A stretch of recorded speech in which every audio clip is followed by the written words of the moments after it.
Next is Poissons Ratio. On this part, we will be encountering biaxial and triaxial deformations. So biaxial and triaxial deformations are another type of elastic deformation in which the material is experiencing a change in the transverse dimensions accompanying an axial tension or compression load. For example, we have a bar here and it is subjected with a tensile load. So kung papansin niyo, there is a change in the length. So nag-elongate yung material natin at the same time, lumiit yung lateral dimension that is perpendicular to our load. So ito yung tinatawag na biaxial and triaxial deformations. And the ratio of the sideways deformation to the longitudinal deformation is what we call the Poissons ratio, and it is commonly denoted as our V. So ito yan. In which our V or Poissons ratio is equal to the negative value of this strain along y-axis all over the strain at x-axis, or the negative ratio of the strain at z-axis all over the strain at x-axis.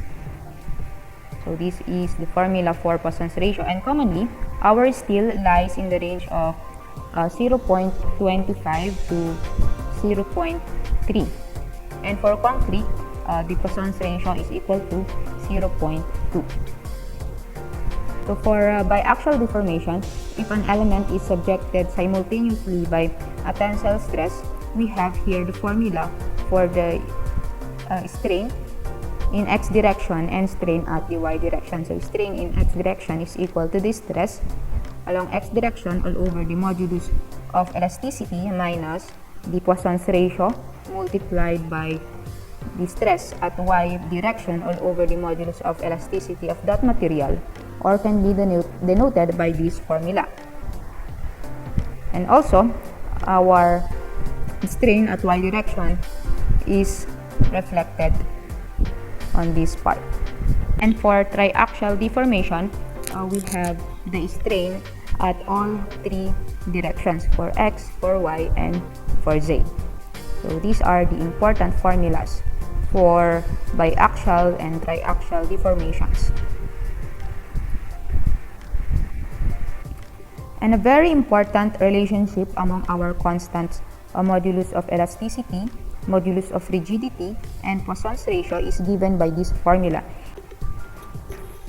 in which our modulus of rigidity is equal to the ratio of our modulus of elasticity all over 2 multiplied by 1 plus the Poissons ratio.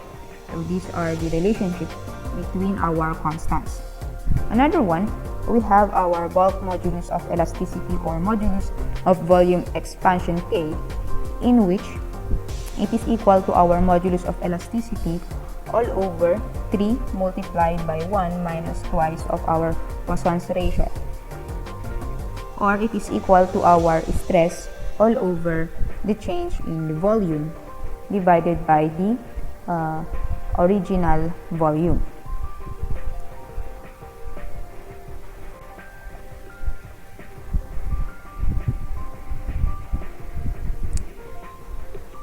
So to further understand, let us have our first example. A rectangular steel block is 3 inches long in the x direction, 2 inches long in the y direction, and 4 inches long in the z direction. The block is subjected to a triaxial loading of 3 uniformly distributed forces as follows: 48 kilopounds tension in the x direction, 60 kilopounds compression in the y direction, and 54 kilopounds tension in the z direction. If our Poissons ratio is equal to 0.3 and the modulus of elasticity is 29 times 10 raised to 6 pound per inches squared, determine the single uniformly distributed load in the x direction that would produce the same deformation in the y direction as the original loading.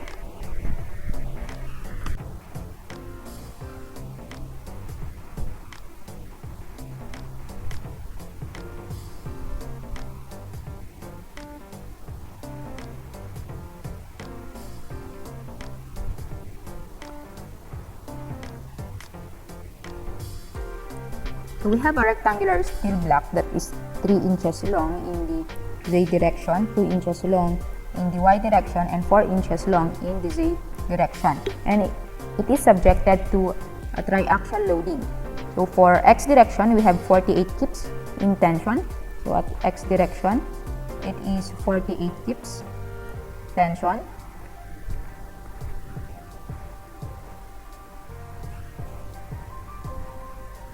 And then at Y direction, we have 60 kips compression. So compression, 60 kips.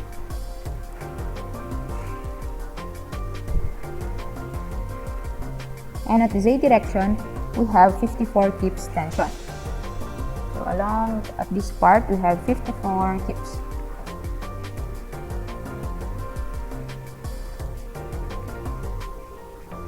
Our Poissons ratio is equal to 0.3 and the modulus of elasticity is 29 times 10 raised to 6 pounds per inches squared.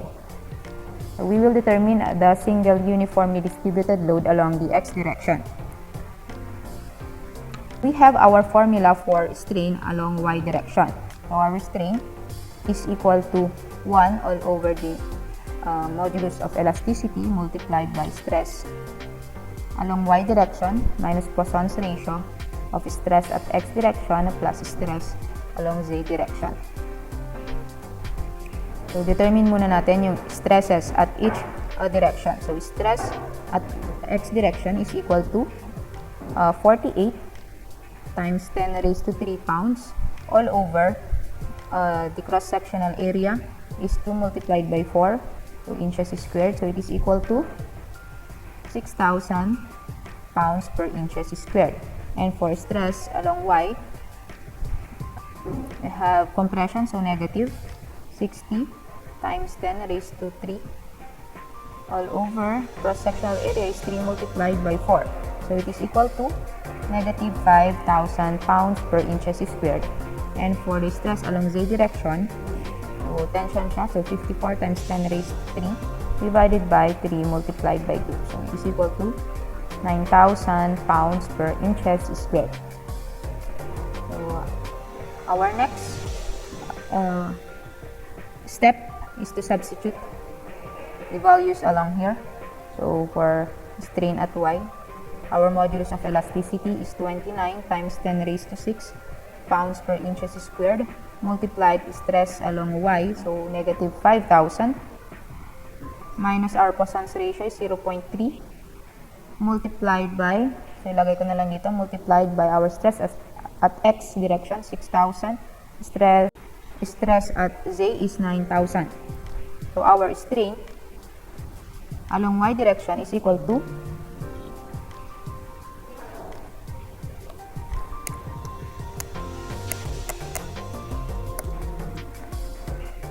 so it is equal to negative 3.27 times 10 raised to negative 4. Our strain is our tensile at Y direction is negative. Therefore, a tensile force is needed in the X direction to produce the same deformation in the Y direction as the original forces. Next is to solve for the equivalent single force in the X direction. So our Poissons ratio is equal to the negative value of our strain along Y direction all over the strain at X direction. So our strain at Y direction is equal to negative 3.276. So we have here 0.3 is equal to negative 3.27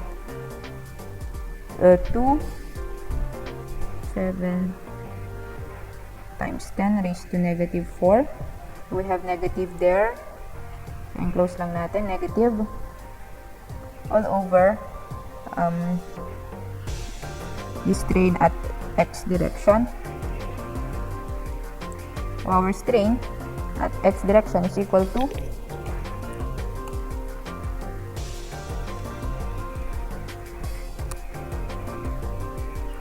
it is equal to 1.09 times 10 raised to negative 3. And we know that strain is equal to stress all over the modulus of elasticity, right?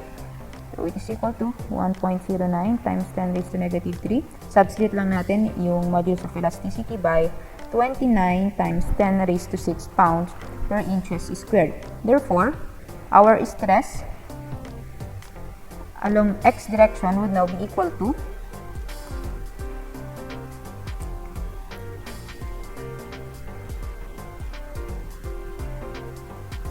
so it is equal to 31,610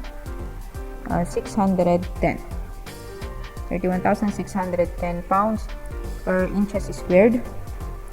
And what we need is the single force, in which our stress, right, is equal to the load all over the area.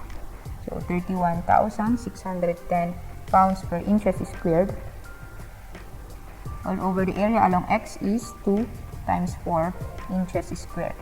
So our load at x direction would now be equal to, so it is equal to 252,880 pounds, or can be converted as 252.9 kilopounds. So this would be our final answer. So either of the both.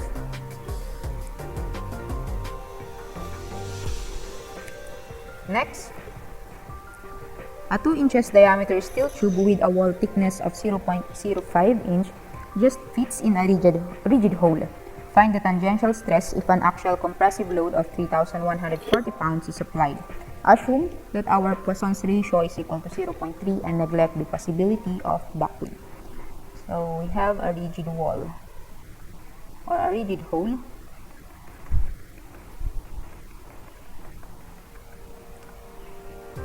And there is a steel tube that is 0.05 inch thick.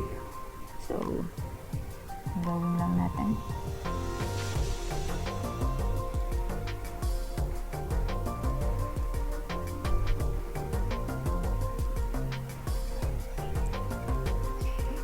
So, the diameter is 2 inches and it has a thickness of 0.05 inch and 0.05 inch.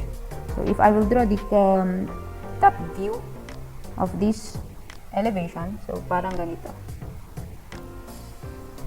So it has a thickness of 0.05. So this would be the diameter na 2 inches and it has a wall thickness of 0.05 inches.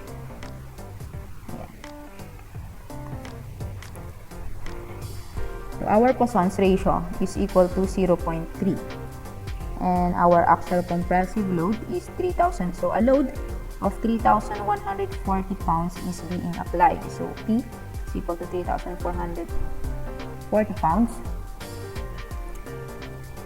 We will find the tangential stress. So our tangential stress is equal to the stress along our x-axis. So x-axis, y-axis. And then our stress at y will be serve as our longitudinal stress. So our strain at x direction is equal to the stress at x direction all over the modulus of elasticity minus the Poissons ratio, stress at y all over the modulus of elasticity.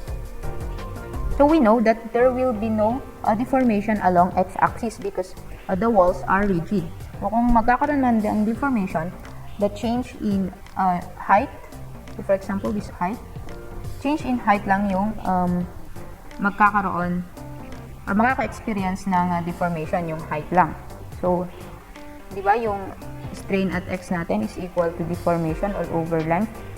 Yung deformation along x-axis naman would be 0. Therefore, our strain at x direction is also equal to 0, right? So, our strain at x direction would be equal to 0. So, ang hanapin natin ngayon is stress at y direction, in which our stress along y direction is equal to the force all over the area that is resisting the force.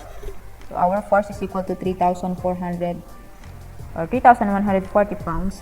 And the resisting area is equal to the circumference. So, pi d, pi multiplied by 2 inches, and then the thickness, which is 0.05.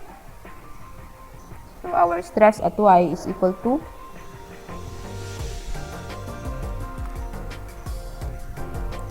it is equal to 9,994.93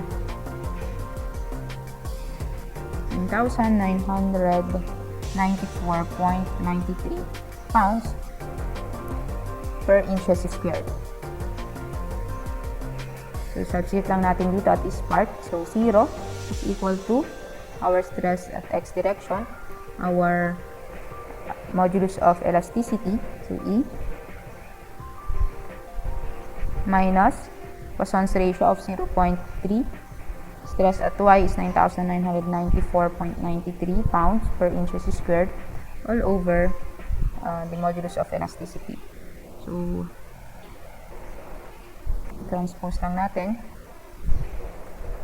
So, it is now equal, at this part is 2,998.48 all over modulus of elasticity. Then, cancel natin at this part. Therefore, our stress along x direction would now be equal to 2,998.5 pounds per inches squared. Next is the statically indeterminate members. When the reactive forces or the internal resisting forces over a cross-section exceed the number of independent equations of equilibrium, this structure is called statically indeterminate. So this is a condition when our three equations or three equilibrium equations are not adequate anymore to solve or to analyze this structure. So ito yung summation of forces horizontal is equal to 0, summation of forces vertical is equal to 0, and summation of moment at some point is equal to 0. So these three equations are not enough or not adequate anymore to fully analyze this structure. So dito na pumapasok yung statically indeterminate members. So these cases require the use of additional relations that depend on the elastic deformation of the members. So we have conditions here. First, to a free body diagram or the structure or part of it, apply the equations of static equilibrium. So, applicable pa tong tatlong equations na to. And the second one, if there are more unknowns than independent equations of equilibrium, obtain additional equations from the geometric relations between the elastic deformations produced by the loads. And to define these relations clearly, we will find it helpful if we will draw a sketch that exaggerates the magnitudes of the elastic deformation. If we have more unknowns na hindi na kayang isolve ng ating three equations, doon na papasok yung equations natin for elastic deformations, in which our deformations is equal to the load applied multiplied by the original length divided by the area multiplied by the modulus of elasticity. And to further analyze or to further understand this, let us have our first example.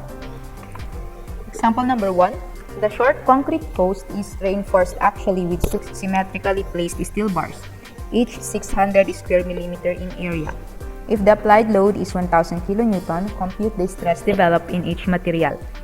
The modulus of elasticity for steel is 200 gigapascal and for concrete 14 gigapascal. So this is the illustration of the problem. We have a concrete post of 300 millimeter by 300 millimeter in dimension, and 6 pieces of 600 square millimeter in area of steel bars are being embedded inside the concrete, and a load of 1000 kilonewton is being applied. So if I will draw the free body diagram, a load of 1000 kilonewton is applied, and yung load or yung force na magre-resist sa ating 1000 kilonewton is the force exerted from the concrete and the force exerted from our steel. And whatever deformation na ma-experience ng ating concrete, ganun din yung deformation na ma-experience ng ating steel. So for example, there is a change in height or there is a deformation along the y-axis. So for example, ito, magko-compress yung ating column. And whatever the deformation, ng concrete, ganun din yung deformation ng ating steel. So, the deformation of concrete is equal to the deformation of steel. And also, if we take the summation of forces vertical is equal to 0, the force exerted from the concrete plus the force exerted from the steel is equal to 1,000 kilonewton. So, let us focus first on the steel. So, i-kuhan muna natin to, i-simplify, in which our force from the concrete is equal to 1,000 minus our PS. So,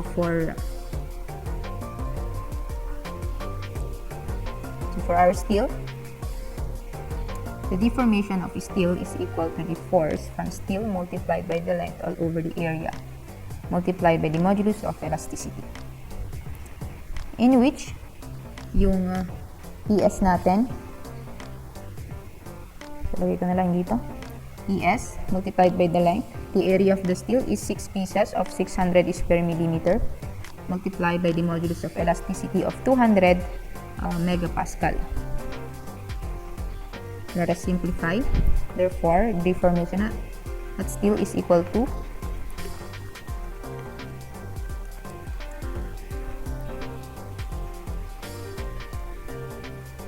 720 times 10 raised to 6. And for the concrete, the deformation of concrete is equal to EC length all over area multiplied by the modulus of elasticity. And PC is 1,000 minus PS. The length divided by the area. Yung area natin is 300 by 300 minus yung area ng steel, which is 6 pieces of 600 square millimeter multiplied by the modulus of elasticity for concrete, which is 14,000 megapascal.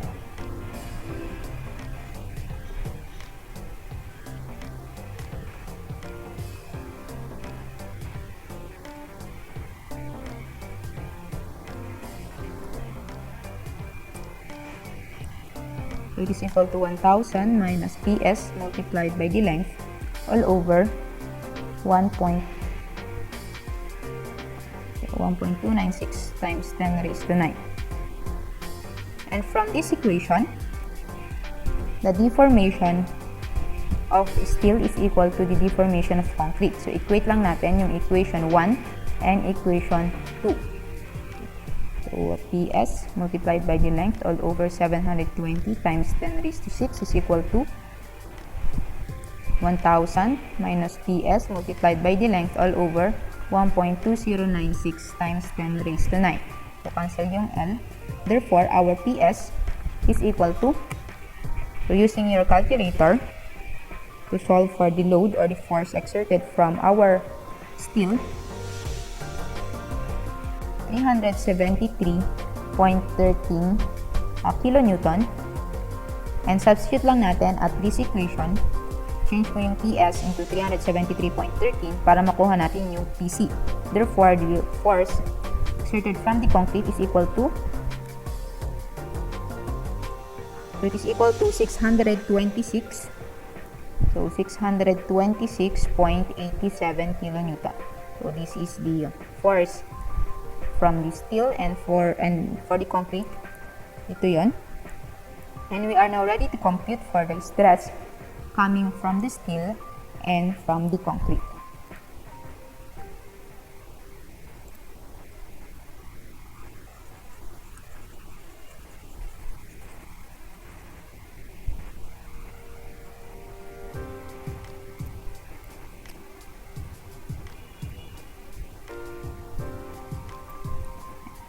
And we know that stress is equal to force all over area. So for concrete,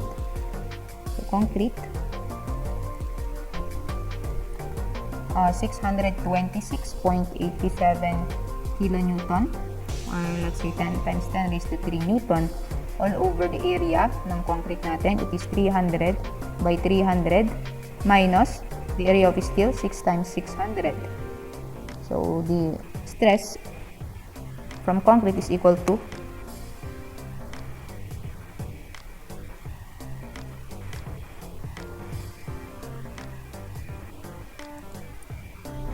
So it is equal to 7.26 Newton per square millimeter or megapascal. And same true with steel. Ganun din yung solution.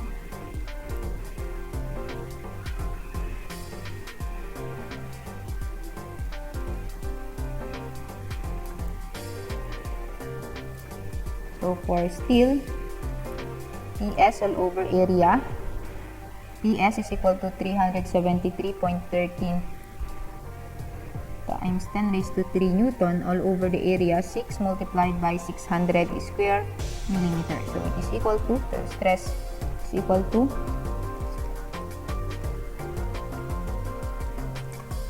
103.65 or 62 megapascal.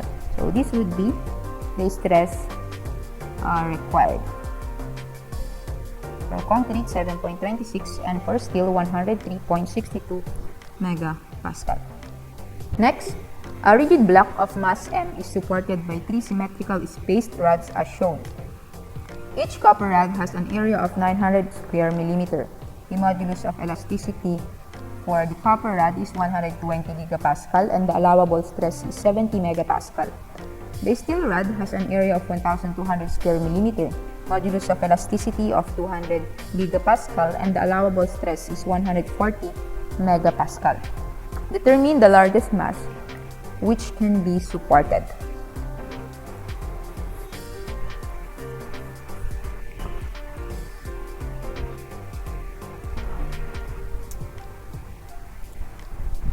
So for our copper, the area is equal to 900 square millimeter. Modulus of elasticity 120 gigapascal and the allowable stress is 70 megapascal. And for our steel, the area is equal to 1,200 square millimeter. Modulus of elasticity 200 gigapascal and the allowable stress is 140 megapascal. So we will determine the largest mass that can be supported by these 3 rods.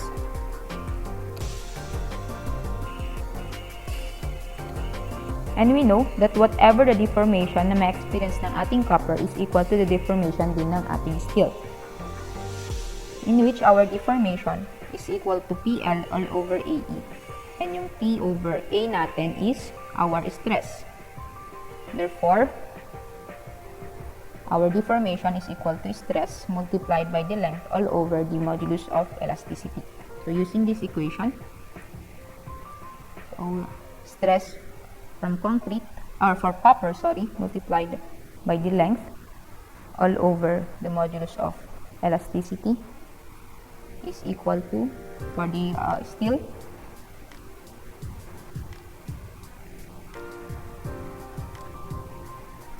so let us substitute the values. Length of the copper is 160 millimeter. The modulus of elasticity 120,000 megapascal.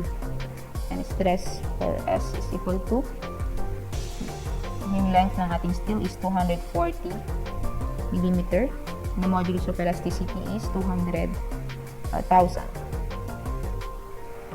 So, makaka-formulate na tayo ng relationship between ng stress ng copper and then ng steel. So, simplifying the value,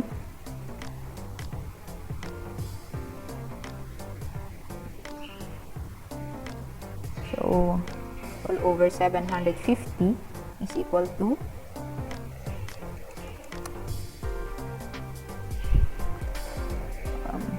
1.2 times 10 raised to negative 3 stress of steel.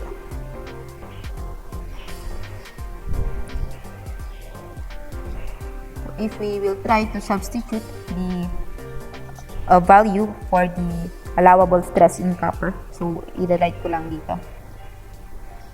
750 is equal to 1.2 times 10 raised to negative 3 stress from steel, in which our stress from the copper is equal to 70 megapascal.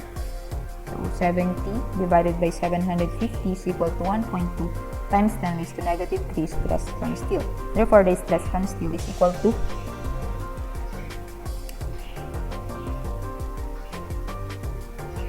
So it is equal to 77.78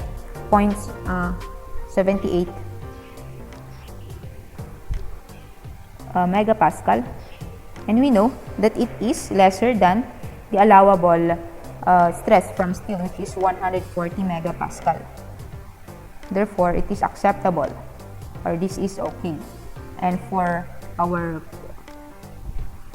concrete naman, using this equation, we will substitute the stress of steel with 140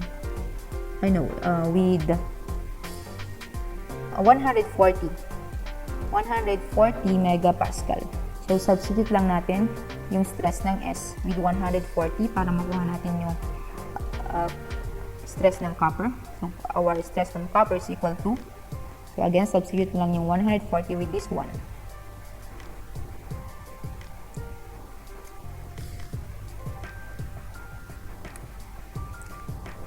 So, the stress exerted from the copper is equal to 126 megapascal. And it is greater than the allowable stress, which is only 70 megapascal. Therefore, this is not acceptable. Therefore, we will use the stress for steel 77.78 megapascal, and for copper, we will use 70 megapascal. So we are now ready to solve for the forces coming from the steel and from the copper. So for steel, stress from steel is 77.78 is equal to PS. The area from steel is 1,200. Therefore, our PS is equal to, or the load from steel is equal to,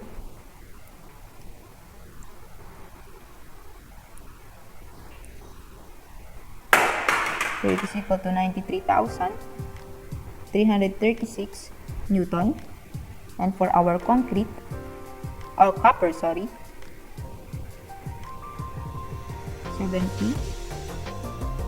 area ng copper is 900 square millimeter. Therefore, the force coming from the copper is equal to 63,000 Newton. And taking the free body diagram of this illustration, the forces exerted from our steel and from the two rods of copper is equal to the weight na kaya nilang isupport exerted from this. So, taking the summation of forces is equal to 0. So, 2PC plus PS is equal to the weight. Pero ang nire-require niya is mass. Diba yung weight natin is mass multiplied by the gravity.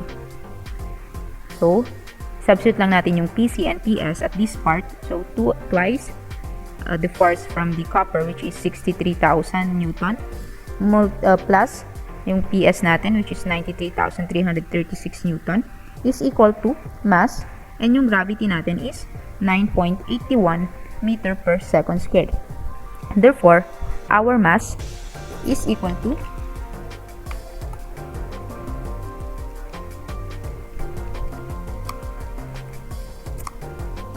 our mass is equal to 22,358.41 kilogram. So, ito yung hinahanap ng ating problem. So, the three rods would support a maximum of 22,358.41 kilogram. Next, a composite bar is stress-free before the axial loads P1 and P2 are applied. Assuming that the walls are rigid, calculate the stress in each material if P1 is equal to 150 kN and P2 is equal to 90 kN.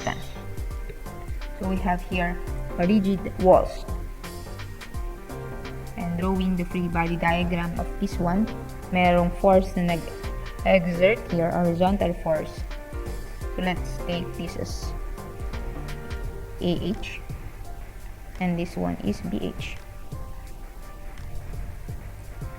And then let us pass a line at each material para ma-identify natin yung internal forces acting on each material.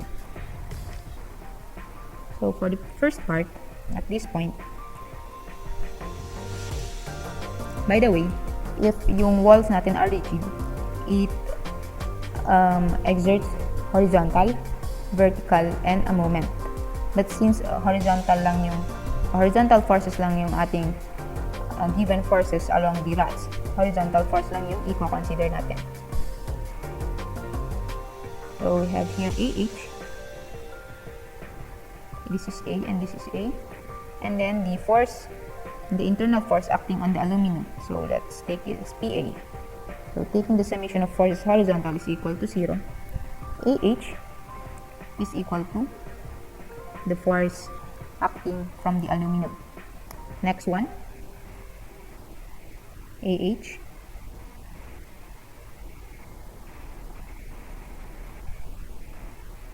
and we have P1, and yung P1 natin is equal to 150 kilonewton, and we have an internal force coming from the steel, PS.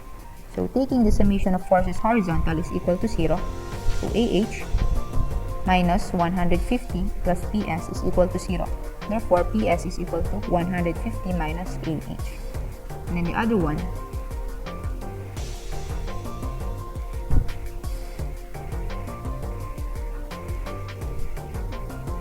we have again our P1, which is 150 kilonewton, and a P2, which is equal to 90 kilonewton. And the internal force coming from our bronze. So let us take this as our PB. So taking the summation of forces horizontal is equal to 0. AH minus 150 minus 90 plus PB is equal to 0. Therefore, forces or the internal force acting on the bronze is equal to 240 minus AH. And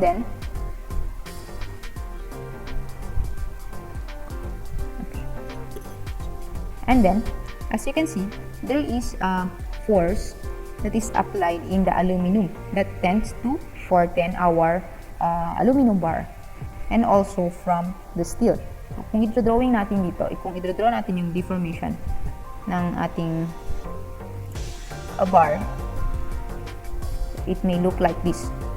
So ilipat lang natin ito para ma-erase ko nanditong part. The equation 1, equation 2, and our equation 3. So kung ito-drawing natin yung deformation na may experience ng each bar, parang ganito yan. So the walls are rigid, so hindi gagalaw yung wall. The deformation will only be seen between the 3 bars. So ito yung original positioning nila. And the aluminum will tend to compress. So liliit yung ating aluminum. And then, yung steel natin will be may elongate siya. And also with our bronze. So there is an elongation na mangyayari between the bronze and the steel. So if there is an elongation, there is an additional in the length. So let's say this is plus and this is plus. And then yung aluminum natin will tend to be compressed. So yung length niya, liliit. So minus. Therefore, the deformation of the aluminum is equal to the deformation ng ating steel plus the deformation ng ating bronze. So we have now here this equation in which our deformation from aluminum is equal to EA divided by the area and then yung modulus of elasticity. So the deformation A, so i-convert natin lahat to in terms of our AH. So for steel, deformation steel, so PS multiplied by L all over A, E, And then for bronze, so substitute lang natin itong mga to from this equation, in which our deformation at A would now be equal to, so i-direct lang natin. So gamitin natin itong equation na to, and at the same time substitute natin these values from here. So deformation at A is equal to the deformation at B plus the deformation of our steel. And deformation from aluminum, so AH multiplied by the length ng ating aluminum, which is 500, and then the area 900 square millimeter, and then modulus of elasticity is 70,000, is equal to the deformation of the steel. So steel na lang tayo. So 150 minus AH, so ito yun, yung PS, multiplied by the length. Yung length natin is equal to 250 millimeter. Yung area is 2,000 multiplied by 200,000 megapascal. Plus, yung deformation ng ating bronze. So yung bronze, first ng bronze natin is 240 minus AH multiplied by the length, which is 350, divided by yung area, 1,200, multiplied by 83,000 megapascal. Therefore, solving simultaneously para makuha natin yung AH. So AH is equal to, so using your calculator, find the solve for the AH.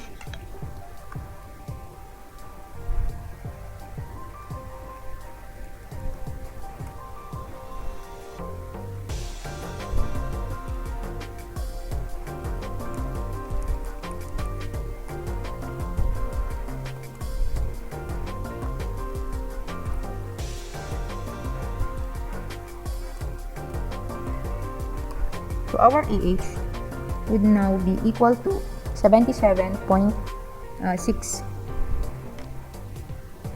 kilonewton.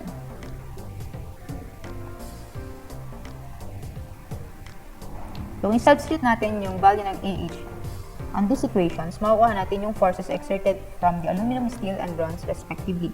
Therefore, the force from the aluminum would be equal to 77.6 kilonewton. And then from our PS, from the steel, so 150 minus 77.6, 72.4 kilonewton. And for our bronze, 240 minus 77.6, so 162.4 kilonewton. Now, we are ready to solve for the stresses, in which our stress is equal to P all over A lang naman. So, substitute lang natin for stress for the aluminum. PS natin, or PA natin is 77.6 times 10 raised to 3. Area is 900 square millimeter. So, it is equal to 77.6 divided by 900. So, it is equal to 86.22. 86.22 megapascal. And solving simultaneously, same process for steel and for bronze. So, it is equal to 72.4 times 10 raised to 3 all over the area ng ating steel is 2,000. So, 36.2. So, same process ulit. For our bronze, our force for bronze is 162.4 kilonewton or 162.4 times 10 raised to 3 newton divided by the area, which is 1,200. So, it is equal to 135.33 megapascal. So, this would be the answer. Itong tatlong ito. For aluminum with 86.22 megapascal, for steel 36.2 megapascal, and for bronze 135.33 megapascal.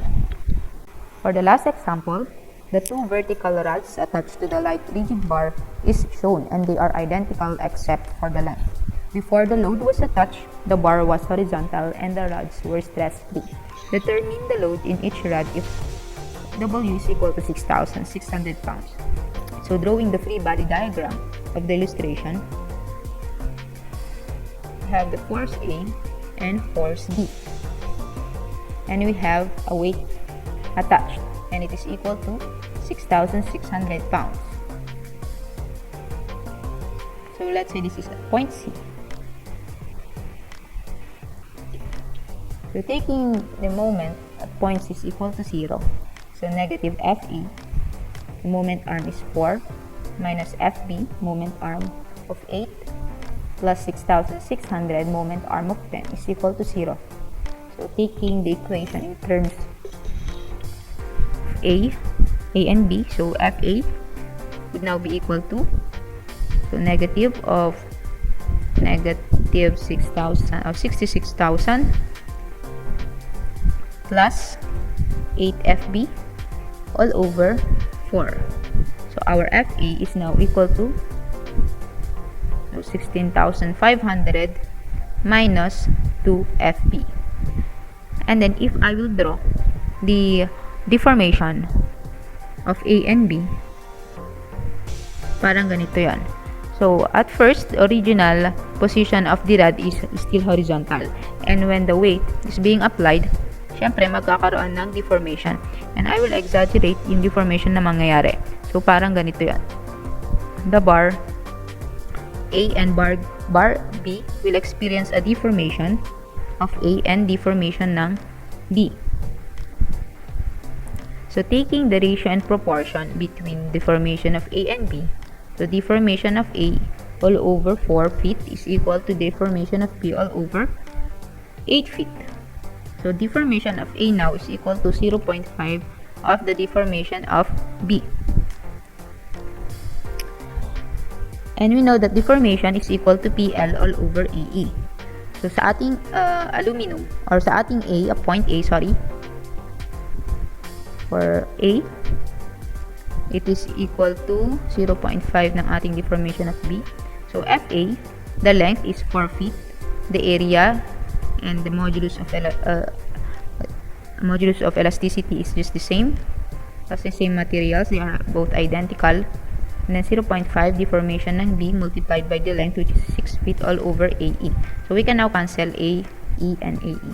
So, 4FA is equal to 3 FB. Therefore, our FA is equal to 0.75 of FB. So, we have now equation number 2. So, this is equation number 1. So, equating equation 1 with equation 2, 0.75 of FB is equal to 6,500 minus 2 FB. Therefore, the force at B would now be equal to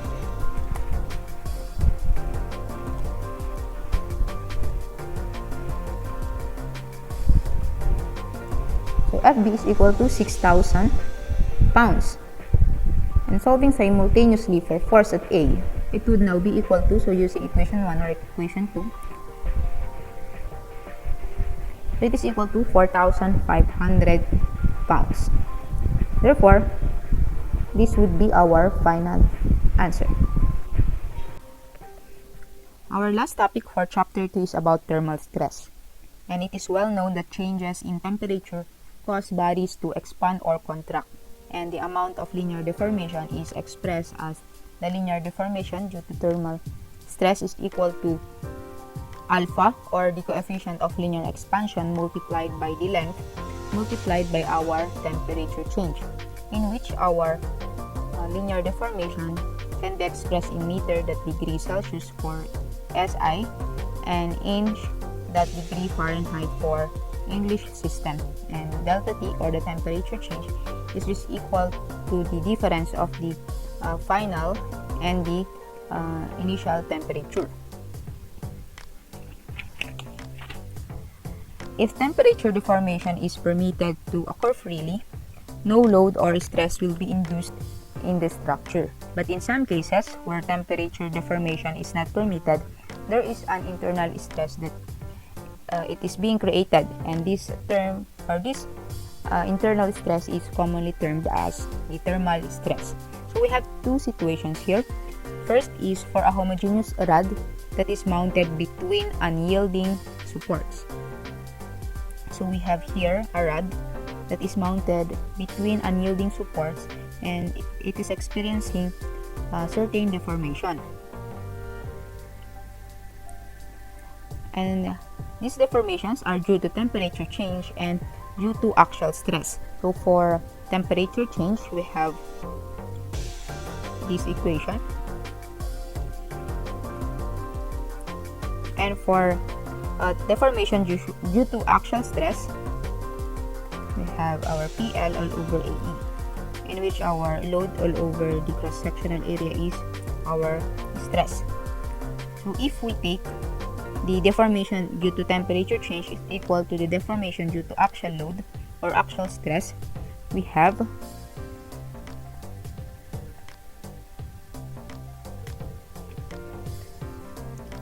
so rearranging the formula or the equation is equal now to the modulus of elasticity multiplied by the coefficient for linear expansion multiplied by the temperature change, in which this is equal now to our thermal stress. And for the situation number 2, the walls are yielding.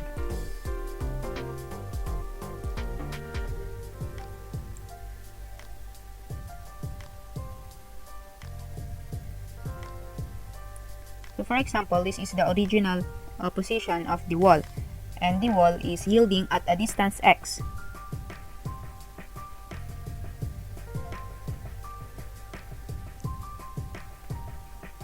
And it is also experiencing deformation due to temperature and due to axial stress.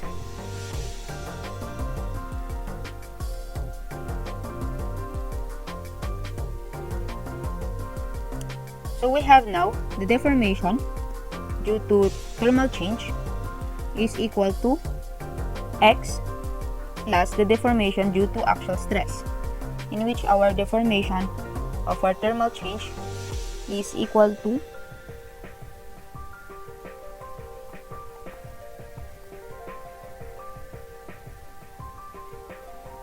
so this would be the equation if the wall is yielding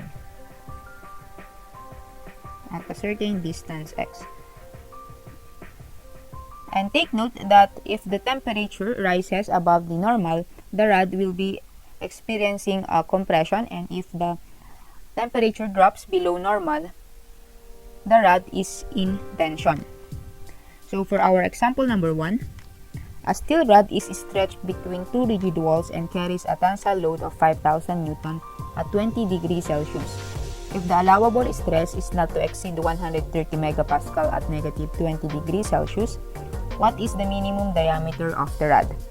So we will assume that the coefficient for linear expansion is equal to 11.7 micrometer all over meter at degrees Celsius, and the modulus of elasticity of this steel is equal to 200 gigapascal.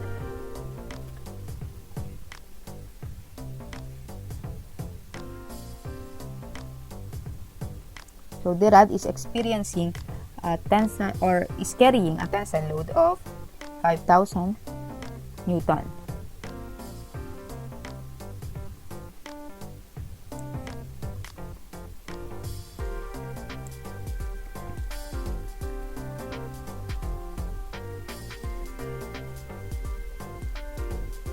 So this would be now our deformation, in which our deformation is equal to the deformation due to temperature change plus the deformation due to axial load.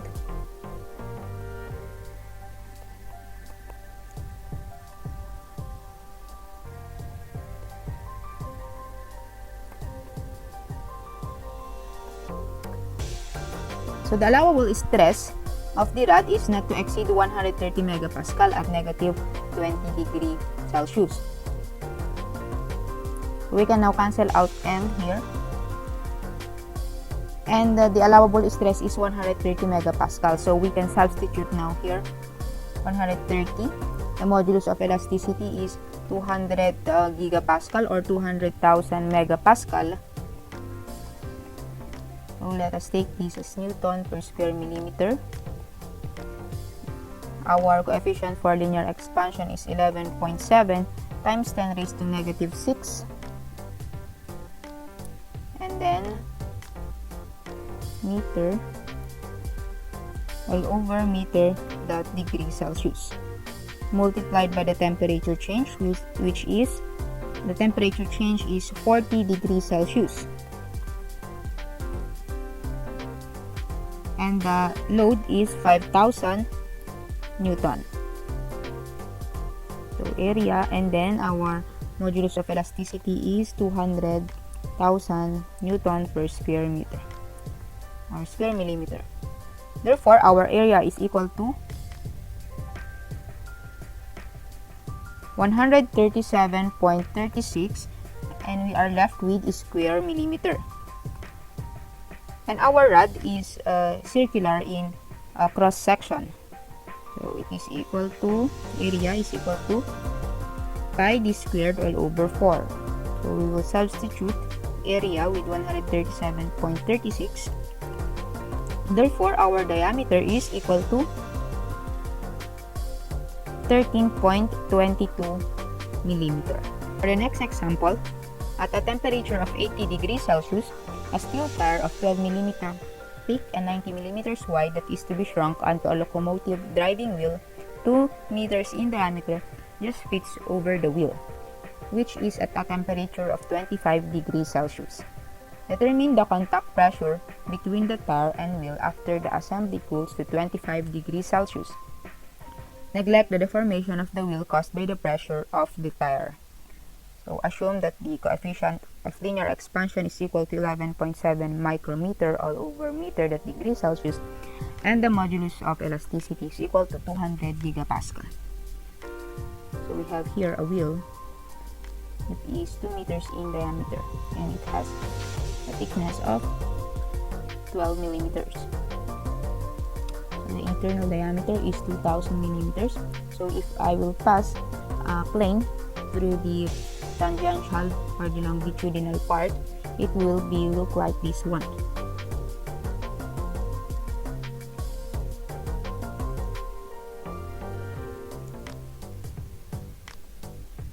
In which our wheel is 90 millimeters wide.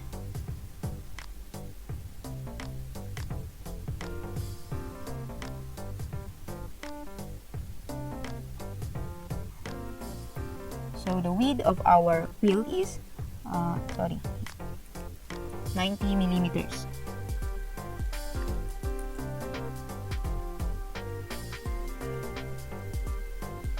And the thickness is 12 millimeters. The diameter 2000 millimeters. So we have here the force P,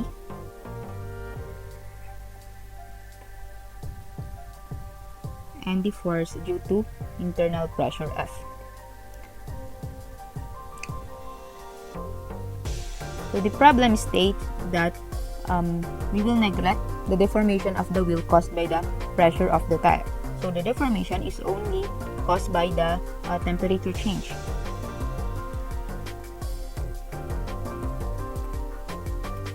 The temperature, the formula for the deformation due to temperature change is equal to alpha change in time multiplied by the length. So we will cancel out length. We will determine the value of P. So P is equal to alpha delta T multiplied by AE. So the coefficient of linear expansion is 11.7 micrometer all over meter that degrees Celsius multiplied by the temperature change. So our temperature is 80 degrees Celsius minus 25 degrees Celsius, and then the area that is perpendicular to our P is 90 multiplied by 12. So 90 millimeters multiplied by 12 millimeters for the thickness. And then the modulus of elasticity is 200,000 Newton per square millimeter. So our P is equal to 138,996 Newton. So taking the summation of forces is equal to 0. So 2P is now equal to F, in which our F is equal to the pressure or the internal pressure multiplied by the area that is perpendicular to F, which is the diameter multiplied by the length. So substituting the value of P, diameter, and the length, so 2 times 138,996 is equal to the pressure multiplied by the diameter, which is 2000 millimeters, multiplied by the length, which is 90 millimeters. Therefore, the pressure or the internal pressure is now equal to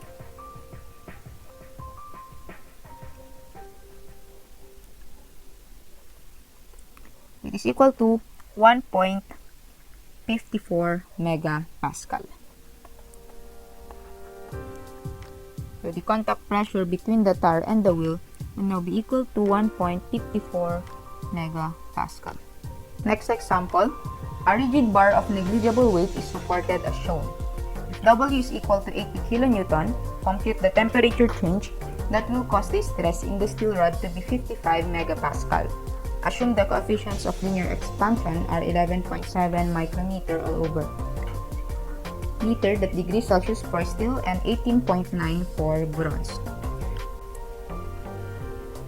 So the first step is to draw the free body diagram. So let's say this is point A, or support at A. We have here a PS and our PB, and it is loaded with 80 kilonewton. So taking the summation of moment at A is equal to 0, clockwise positive. So negative PS multiplied by the moment arm, which is 1000 millimeter, minus TB, moment arm 4000 millimeter, plus 80,000 multiplied by 2500 millimeter. So it's equal to 0.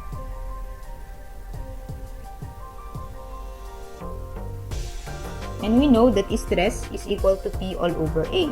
So P is equal to stress multiplied by the cross-sectional area. And our steel has a stress of 55 megapascal.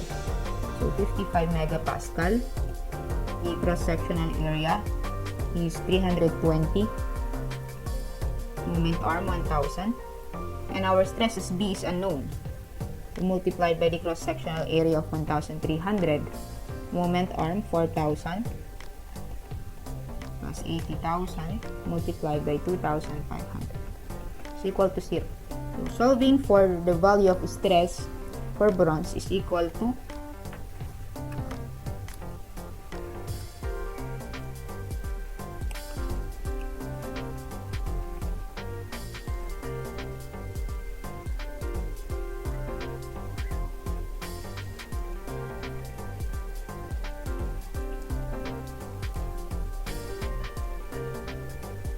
So it is equal to 35.08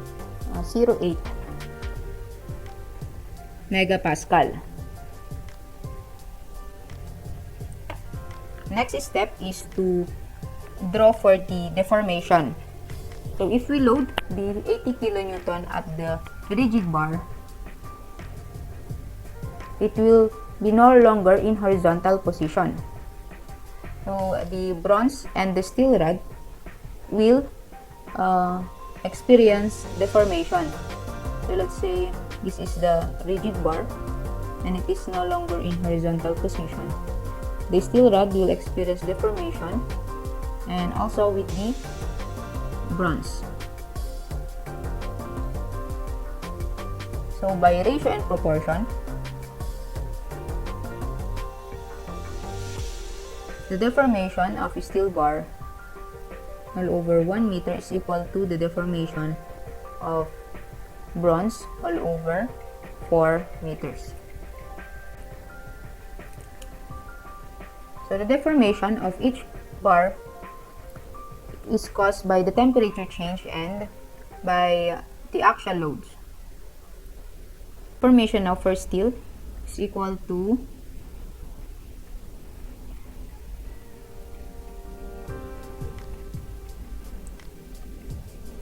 the coefficient for linear expansion is 11.7 times 10 raised to negative 6. Length is 1,500, and then delta T.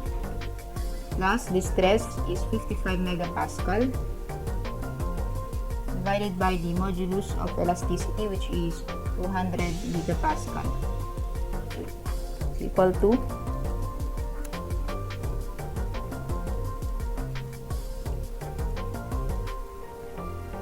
0.01755 delta T plus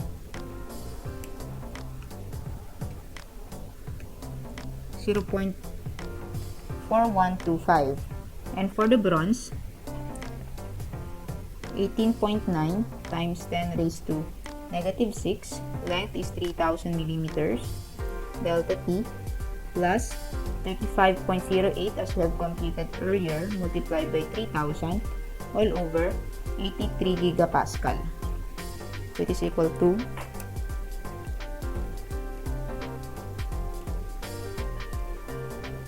0.0567 delta T plus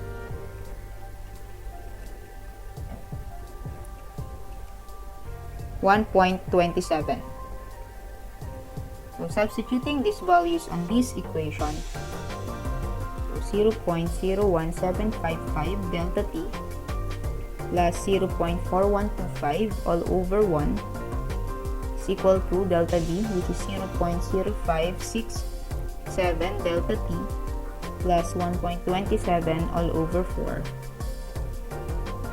So combining like terms, so if I will transpose 4 there, so magiging 4 multiplied by 0.01755 delta T plus 0.4125 is equal to 0.0567 delta T plus 1.27. So combining like terms, delta T would now be equal to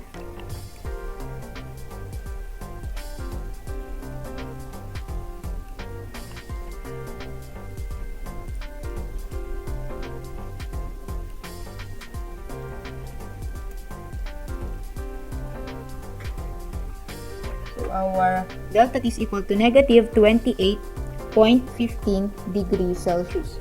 So a temperature drop of 28.15 degrees Celsius is needed to stress the steel to 55 megapascal. So this would be our final answer. So the negative sign here will denote a temperature drop. Steel railroad reels 10 meter long are laid with a clearance of 3 millimeters at a temperature of 15 degrees Celsius. At what temperature will the rails just touch? And what stress could be induced in the rails at the temperature if there were no initial clearance? So assume the coefficient for linear expansion is equal to 11.7 micrometer all over meter that degree Celsius, and the modulus of elasticity is equal to 200 gigapascal. So we have here a steel railroad that is 10 meters or 10,000 millimeters, and it has a clearance of 3 millimeters.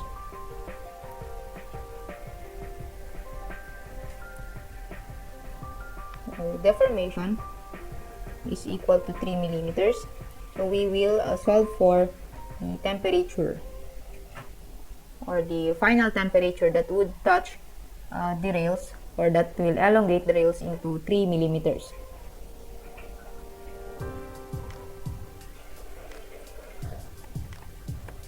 So the initial temperature is 15 degrees Celsius.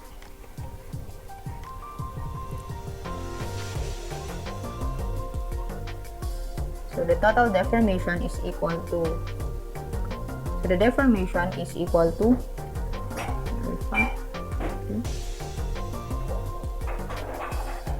3 millimeters is equal to 11.7 times 10 raised to negative 6. And then the length is 10,000 millimeters multiplied by the temperature change. So final temperature minus the initial temperature, which is 15 degrees Celsius. So the final temperature is equal to 40.64 degrees Celsius. And what stress would be induced in the rails at that temperature if there were no initial clearance? So deformation is equal to deformation due to temperature is equal to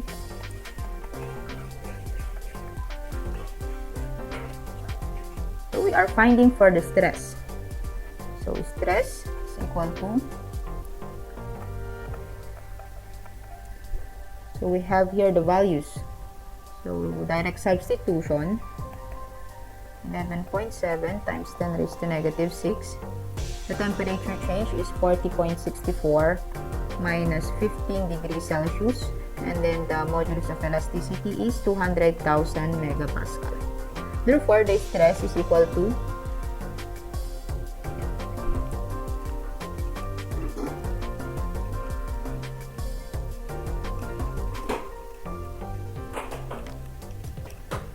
it is equal to 60 megapascal. So this would be our final answers.